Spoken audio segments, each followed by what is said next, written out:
So 24th of Vloguary. Yesterday we were talking about unity and division. The most amazing thing and the most important thing about unity is often forgiveness.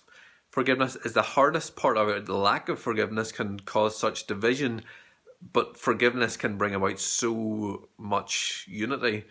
And so for us, and whatever we've had go on, whatever we've been a part of, whatever has happened to us, forgiveness, which is the hardest thing often to do, is the most important thing.